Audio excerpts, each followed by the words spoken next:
बिस्मिल्लाहिर्रहमानिर्रहीम। लाखों करोड़ों दुरूदो सलाम मोहम्मद मुस्तफ़ा सल्लल्लाहु अलैहि वसल्लम और आले मोहम्मद पर। मैं हूँ उमर दराज गोंदल। वो प्रेस कॉन्फ्रेंस जिसका बहुत इंतज़ार किया जा रहा था और जिस प्रेस कॉन्फ्रेंस के मुतालिक मैं आपको कल से बता रहा हूँ कि प्रेस कॉन्फ्रेंस होने वाली है, वो प्रेस कॉन्फ्रेंस बिल आखिर हो गई है। और उस प्रेस कॉन्फ्रेंस के अंदर मैं एक एक चीज़ आपको बताऊँगा। इमरान खान से मुतालिक सबसे ज़्यादा सवाल थे और इमरान खान से मुतालिक क्या जवाब दिया गया है और जस्टिस बंदियाल से मुतालिक क्या कुछ है, फौज के अंदर क्या हुआ है और फौज आगे क्या करने जा रही है। बड़े दिलचस्प किस्म के मामलात हैं। पहली बात यह है कि फौज ने अपने मुतालिक कहा है कि उन्होंने जनाब वो जो घर के अंदर अपनी खुद एहतसाबी का अमल है उसको जारी रखा है और इस खुद एहतसाबी के अमल के दौरान उन्होंने बताया गया है कि 3 अफसरान को नौकरी से बर्खास्त कर दिया गया है और जिन 3 अफसरान को नौकरी से बर्खास्त किया गया है उसमें एक लेफ्टिनेंट जनरल शामिल है और मजमूई तौर पे 3 आर्मी अफसरान को नौकरी से फारिग किया गया है। गालिब इम्कान यह है, जो इस वक्त मुख्तलिफ दावे हैं, कि जो कोर कमांडर लाहौर थे उस वक्त, जो सलमान फयाज गनी साहब, उनको नौकरी से शायद फारिग किया गया है। 3 मेजर जनरल्स हैं, 7 ब्रिगेडियर्स हैं जिनके खिलाफ तादीबी कार्रवाई हो चुकी है और मजमूई तौर पे 15 ऐसे फौज के लोग हैं जिनके खिलाफ तादीबी कार्रवाई कर दी गई है, जिनमें से कुछ को नौकरी से निकाल दिया गया और बाकी फौज ने मजीद तफसीलात उसके मुतालिक नहीं बताई।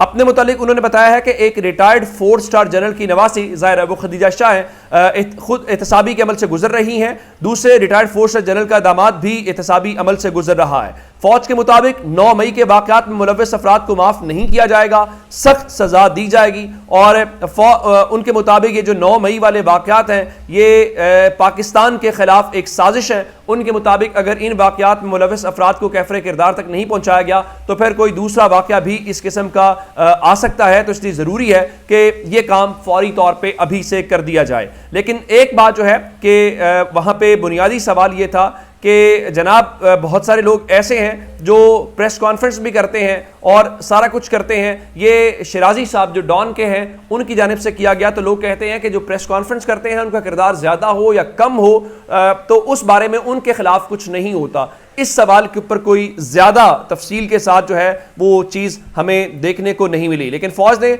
बहुत ज़्यादा बातों के ऊपर, एक और सवाल ये हुआ कि अब जिन्ना हाउस का फ्यूचर क्या होगा, क्या वो मिलिट्री वाले उसमें कन्वर्ट कर दिया जाएगा या फिर ये एक पब्लिक प्रॉपर्टी के तौर के ऊपर मेंटेन रहेगा, ये सवाल बड़ा अहम था। फिर एक और चीज़ जो सामने आई, फौज की जानिब से कहा गया है कि एक खास सियासी गिरोह के पास झूठ और तकसीम के अलावा कुछ नहीं रह गया और उनके मुताबिक इंसानी हुकूक की खिलाफ वर्जियों के बयानिए के लिए पुरानी और वीडियोस तस्वीर फैलाई गई हैं। उनके मुताबिक इस मामले के अंदर मजीद नहीं किसी को छुपने दिया जाएगा।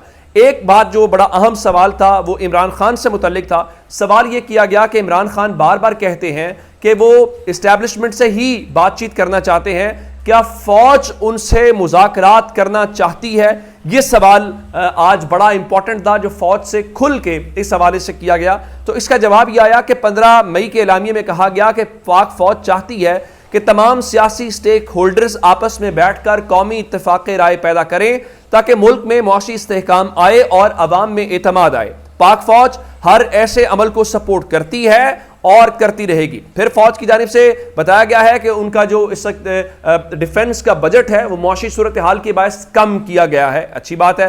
फिर सियासी जमातों के मुतालिक बताया गया है, जहाँ ये बताया गया कि एक सियासी गिरोह के पास सिर्फ झूठ है, तो फौज की जानिब से कहा गया है कि हमारे लिए तमाम हकीकी सियासी जमातें काबिल एहतराम, मुकद्दम और बिला तफरीक है। अब हकीकी का लफ्ज़ इसमें बड़ा इंपॉर्टेंट है कि फौज हकीकी सियासी जमातें किन को समझती है, ये बड़ा अहम है। और बताया गया कि सियासी मकासद के लिए झूठा बयानिया बनाया गया और बाकायदा इनकलाब का नारा लगा के नौजवानों को वरगलाया गया। और फिर इस सारी सूरत हाल में ये कहा गया कि जैसे इमरान खान की गिरफ्तारी हुई तो 200 से ज़ायद मकामात के ऊपर फौज के ऊपर हमले हुए, तो फौज की जानिब से कहा गया कि इससे ज़्यादा अफसोसनाक और शर्मनाक बात नहीं हो सकती कि सानिया 9 मई का वाक़या खुफिया एजेंसियों या फौज ने खुद करवाया हो।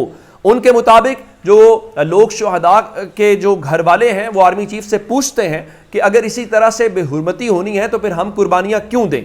अच्छा, उसके बाद एक और जो बड़ा इंपॉर्टेंट मामला था वो ये था कि इस वक्त आज सोशल मीडिया के मामलात को लेके सोशल मीडिया के मुतालिक कहा गया है कि सोशल मीडिया पाकिस्तान में एक वबा की तरह फैला हुआ है। आज मजमूई तौर पे जो मेजर जनरल अहमद शरीफ साहब हैं जो DG ISPR हैं ان کی جو لب و لہجہ تھا, جو ٹون تھی, وہ اتنی اگریسو ہم نے پچھلی پریس کانفرنسز کے اندر نہیں دیکھی.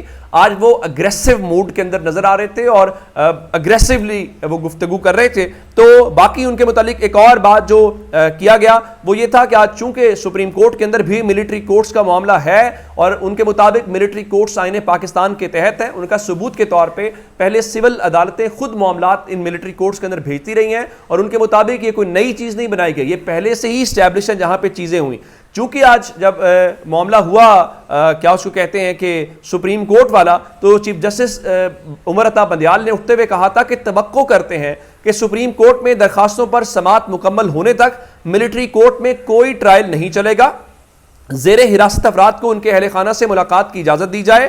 اٹارنی جنرل ملٹری کی زیر حراست افراد کی تفصیلات کل پیش کریں. یہ حکم نہیں تھا لیکن یہ ریمارکس تھے جب چیف جسٹس اپنی نشست سے اٹھنے لگے آج کی سماعت کے اختتام کے اوپر. عمران خان کے جو وکیل ہیں ان کی جانب سے وہ شروع ہو گئے ہیں دلائل. تو اس کے بعد فوج کی جانب سے واضح طور پہ چونکہ آج ہی بتایا گیا تھا کہ جو چیف جسٹس ہیں انہوں نے تقریباً 2:55 یا 3 بجنے کے آس پاس جو ہے یہ ریمارکس دیے تھے کہ توقع کرتے ہیں کہ عدالتیں ان کے اوپر ٹرائل شروع نہیں کریں گی. لیکن D G I S P R نے آج واضح انداز کے اندر یہ بتایا ہے کہ ملٹری کورٹس چل رہی ہیں, نہ صرف چل رہی ہیں بلکہ ملٹری کورٹس کے اندر ٹرائلز بھی جاری ہیں, جو کہ آج عدالت کے اندر مجموعی طور پے سلمان اکرم راجہ نے بھی بتایا کہ شاید ابھی ٹرائل نہیں ہو رہے. تو چیف جسٹس نے کہا کہ پھر آپ مفروضوں کے اوپر بات نہ کریں. لیکن آج جو D G I S P R فوج ہے ان کی جانب سے بڑے دو ٹوک انداز میں کہا گیا ہے کہ 102 شرپسندوں کا ملٹری کورٹس کے اندر ٹرائل جاری ہے. یعنی جو عدالت کہہ رہی تھی وہ اپنی جگہ پہ ہے لیکن فوج اس چیز کو آگے لے کے چل رہی ہے اور ٹرائل بڑھتا ہوا نظر آ رہا ہے. اور ٹرائل ظاہر ہے کہ اگر فوج نے اپنی چیزیں کی ہیں, بہت سارے لوگ کہہ رہے ہیں کہ فوج نے آج مجموعی طور پہ پہلے اپنے گھر کا بتا کے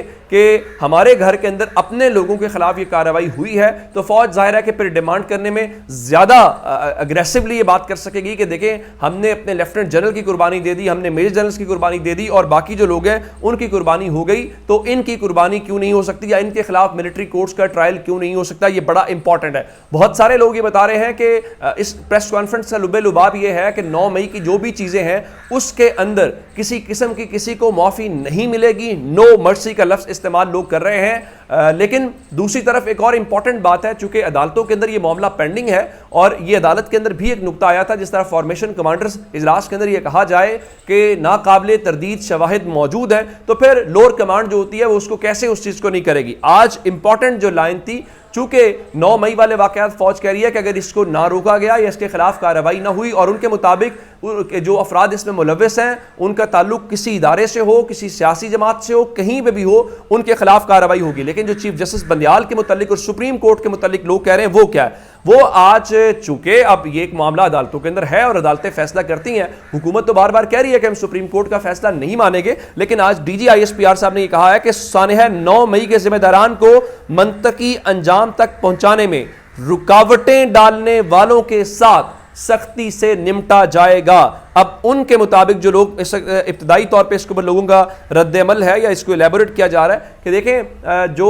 اس وقت عدالتی چیزیں ہیں اس کو رکاوٹ کے طور کے اوپر تصور کیا جائے گا, کیونکہ فوج اس کو بغاوت کے طور کے اوپر لیتی ہے اور فوج اپنے اوپر حملے کے طور پہ اس کو لے رہی ہے. تو اگر کہیں پہ کوئی ایسا ریلیف یا کوئی ایسی ججمنٹ آتی ہے جس میں کہا جائے کہ ملٹری کورٹس جائز نہیں ہے یا ان کا ٹرائل وہاں پہ نہیں ہونا چاہیے, تو اس کے اوپر فوج اگریسولی اس کا رد عمل ہوگا اور وہ جو کہہ رہے ہیں کہ بہت سختی سے نمٹا جائے گا, یہ بنیادی طور پہ عدالتی امور کے اوپر ایک میسیجنگ ہے, ایک پیغام ہے کہ اب بھی وقت ہے کہ ان چیزوں میں نہ پڑے, ادروائز آپ کو اس کے ایک سخت جو رد عمل ہے اس کا سامنا کرنا پڑے گا. یہ آج کی پریس کانفرنس, اس کے یہ چیزیں نکات تھے. اپنا بہت سا خیال رکھیے گا. خدا حافظ.